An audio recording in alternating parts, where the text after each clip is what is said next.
Bismillahirrahmanirrahim. Assalamu alaikum warahmatullahi wabarakatuh. Kwa majina naitwa Fadhili Zuberi Kihinda kutokea nchini Tanzania, na mimi napenda kushiriki katika Rais Campaign Book ili niweze na mimi kusimulia kidogo kilichoandikwa katika kitabu cha Ali Amir Sharif na kuchapishwa na Green Palm Publication.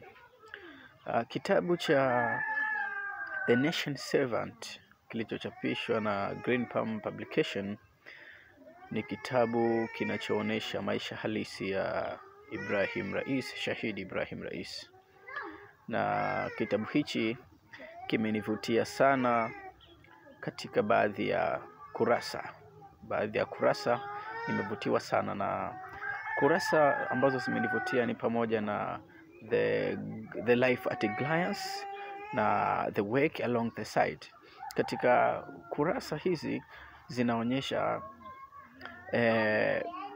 Shahidi Ibrahim Rais ni mtu aliyezaliwa katika familia duni, lakini familia yenye kupenda dini, kwa sababu Rais Shahidi alizaliwa tarehe 14 Desemba 1960 pale Mashhad, katika familia ya Hujjatullah al-Islam Al-Haji Rais, na mama yake akiwa ni Saida Esma, ambapo hawa watu wawili nasaba zake zinaenda mpaka kwa Imam Sajjad alayhi salam. Na familia ilikuwa ni duni yenye kuwa na vyumba vinne, viwili wanaishi na viwili wanakodisha, lakini hali ya kiuchumi ilikuwa ni mbaya sana kwa Saidi Ibrahim Rais. Lakini hata hivyo, Saidi Ibrahim Rais inaonesha alipoteza baba yake, alikuwa ni yatima. Alipata uyatima katika akiwa na umri wa miaka 5, miaka ambayo ni umri mdogo sana kwa mtu kufikisha ndoto zake, hali ya kuwa hana mzazi, hana nguzo. Na nimependezwa sana na be inspired katika kitabu hichi, katika kurasa hizo za maisha alivyoanza chini mpaka alivyomaliza shule, mpaka na kwenda kuwa mwanasheria katika baadhi ya maeneo mbalimbali.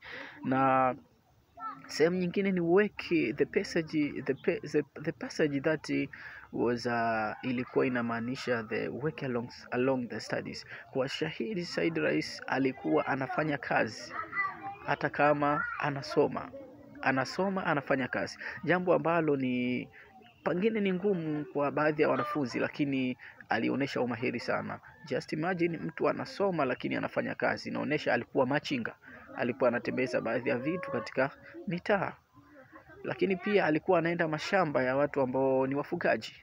Kwa hiyo ili kujitafutia pesa ya kununua vitabu na kutafutia pesa ya kupata chakula ili aweze kumhudumia mama na baadhi ya dada zake.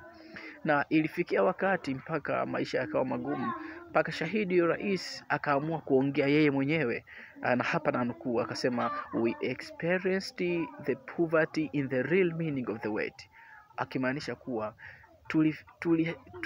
tuliona umaskini katika hali halisi ya neno umaskini. Kwa hiyo ulikuwa ni umaskini, wanasema ni ule extreme poverty, yani umaskini ambao ulikuwa umepita mstari, ni umaskini wa hali ya juu sana. Lakini Shahidi aliweza kusimama, kusoma, kufanya kazi, kuhudumia familia, lakini na baadaye na hatimaye akatimiza ndoto zake za kuwa kiongozi.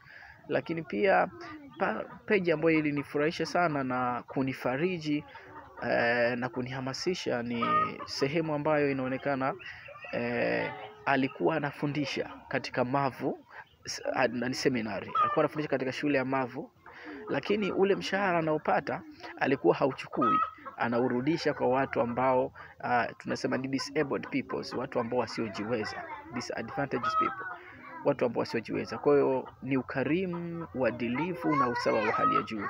Na pia kuna sehemu Shahidi anaonesha kuwa baada ya kuwa kiongozi aliamrisha ijengwe eneo kwa ajili ya machinga.